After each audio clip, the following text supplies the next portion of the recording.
Hello guys, my name is Ze0's, and I'm bringing you my final thoughts of Modern Warfare 3.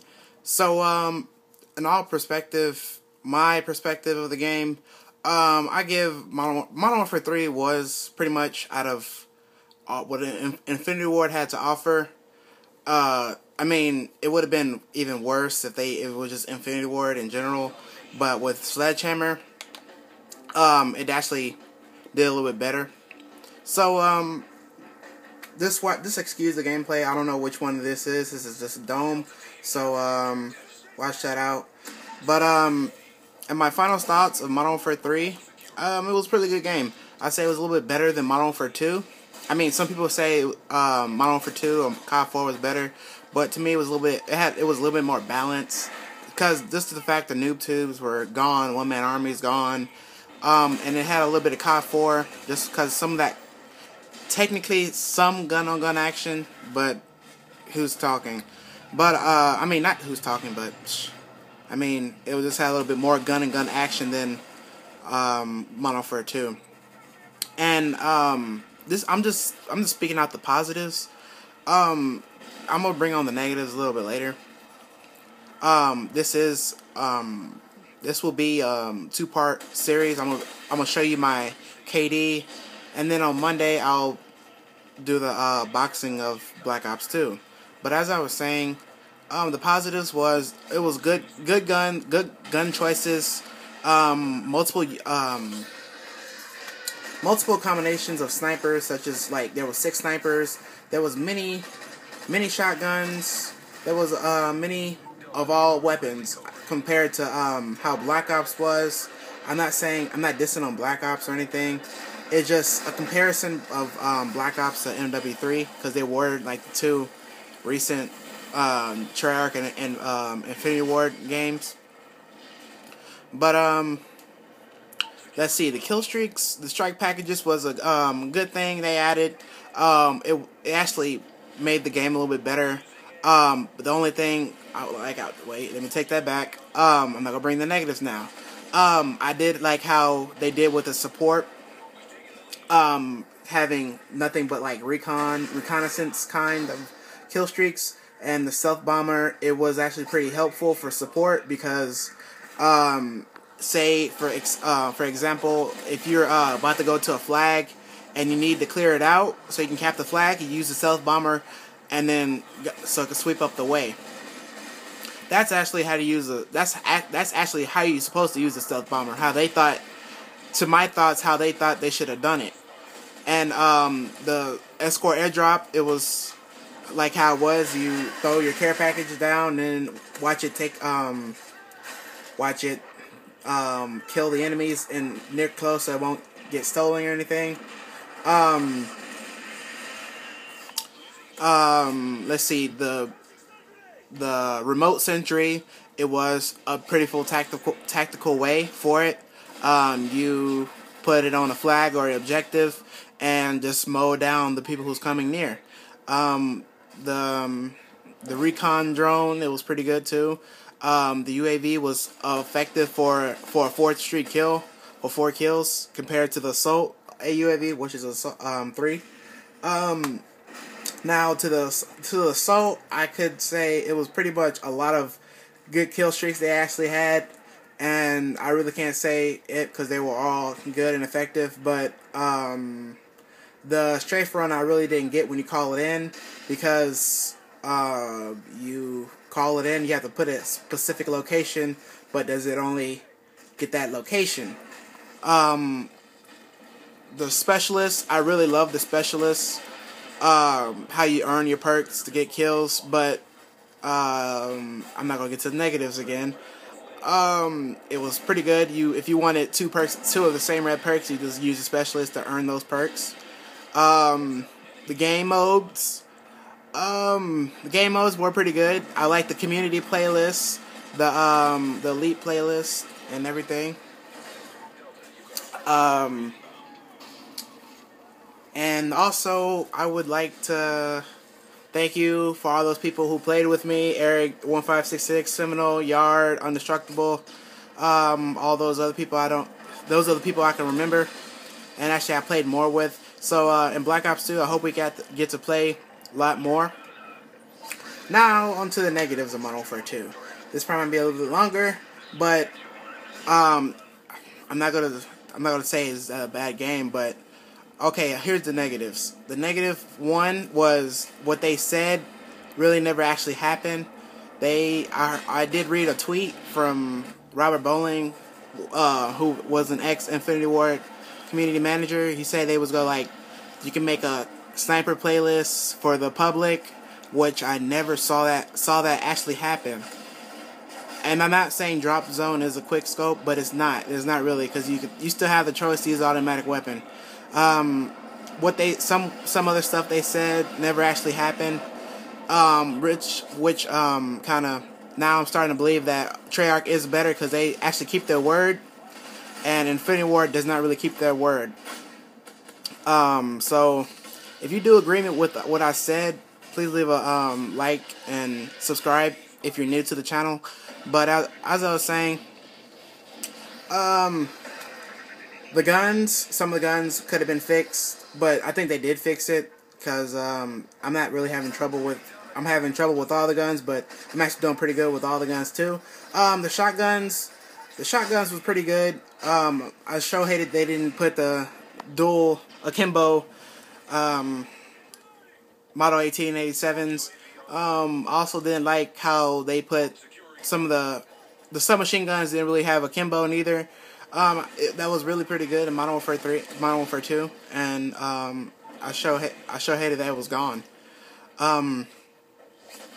Some of the perks could have been fixed, like Blast Shield. They said resistance to flash and stuns. I still get flash and stun to the same amount of a regular person.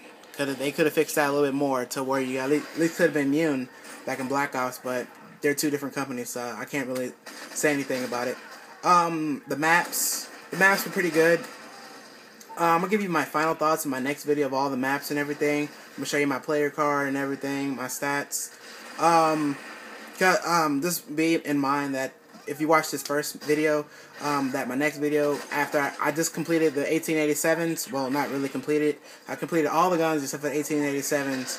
And my KD did kind of drop down to probably like 1.3 or 1.2. It was a 1.4 or high 1.3, but I've been playing with different types of guns, challenging myself, which I actually love about how Call of Duty is. You can challenge yourself with different guns, while some people don't really challenge themselves. So, I mean, if you challenge yourself, you will actually have a good time. But if you don't, it's going to be too easy and you'll get bored of the game real fast.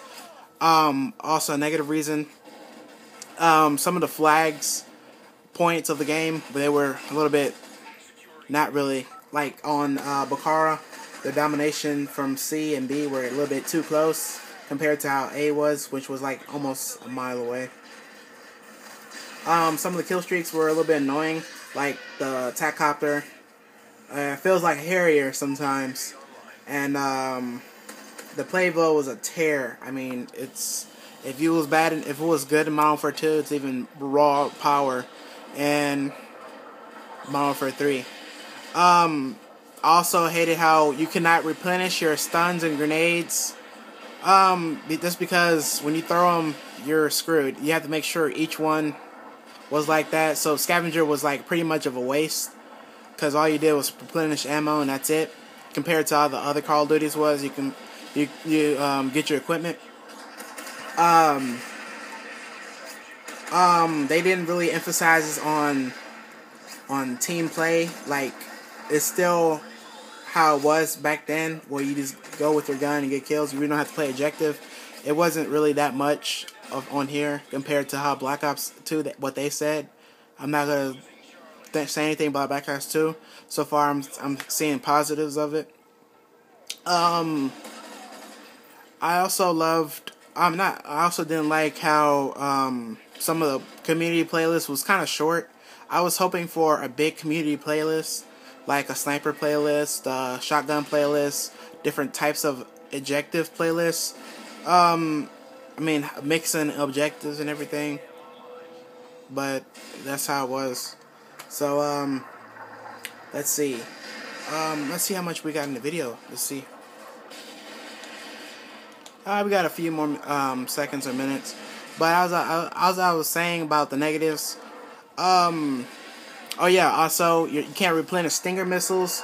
I mean, the Stinger really doesn't hurt anybody. It couldn't hurt them to replenish that because all you get is 2 shots. Same thing was with the not the Javelin, but the Stinger could have been fixed up. The explosives were getting kind of a little annoying during the close to the end. C4s were getting more used, more common. They're starting to annoy me. I think that's just me. To me now, it's like the C4s was stupid. I mean, it just kept on thrashing me. But I liked how the Juggernauts how they did with the Juggernauts. You can't kill them with a RPG, direct hit, kill. And then, I mean, Infinity Ward just didn't really had a lack of support of the game. They really didn't listen to the community. Modern Warfare 3 Awesome. They had, it started out with Hard Hat, Dome, and Terminal. Now it's Hard Hat, Mission, and Terminal. And it's free for all, Search and Destroy, and Domination. Search and Destroy and Domination, I don't really like. I mean, that's not Domination, but free for all. I mean, with 12 people in free for all, it's kind of a tear and annoying. You spawn and die. They could have fixed that. I mean, you had a whole community playlist, and then also the lack of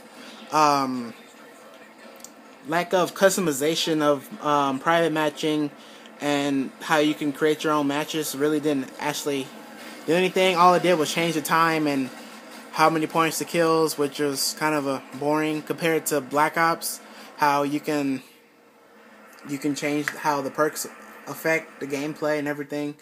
But I went 47-15. I don't know if I actually posted this video, but I posted it. So that's all the top of my head of Modern Warfare 3. But in all out, I say Modern Warfare 3 was a pretty good Infinity War game, thanks to Sledgehammer. Because if it was just Infinity Ward, it would have been even worse. I mean, I don't know if they would have. It just could have been worse. The only thing about what they did in Modern Warfare 2 was they took out Favela, but that was like some years ago, and one person was tripping out about it. I'm not gonna get into it, but why couldn't they do that then when they was doing that Favela? Why couldn't they just decrease noob tubing to where it's unuseful? But they want to do something different for Modern Warfare 3. But to me, Infinity Ward, I give them, out of a 10, I'll give them a good 6 out of 10. Just because I do like Infinity Ward games because of how fast paced it is and how explosive. How it's like a microwave film. But the rest of the stuff, why the negatives was the lack of support, how they listen to people. I don't know if it's Activision Infinity Ward kind of business thing, but they could have fought a little bit more to get what they needed to get done. They should listen to us, to community, because we are. I mean, it's like pretty much. It's like America, really. We vote for people who's in office so we can get things changed. Like, we ask for stuff and it should be voted, or how it should be, at least for every word, they should at least be read and heard, just because people's opinions. I mean, they could have done a lot of stuff. I really can't put that in words. I'm just saying that we are the people. They should listen to us and take our thoughts and a little bit more seriously, instead of changing one person's thoughts, or how, I don't know how it goes, but they should listen to all of us one by one or something.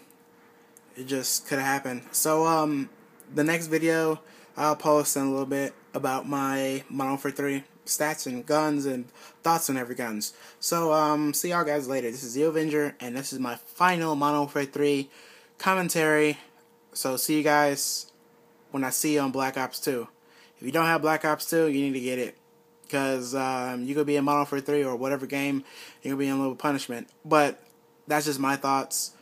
But I'm kind of ranting off, so I'm just gonna close this now. So I'm Ze0's, and I'm getting the hell out of here. Thank you. Goodbye.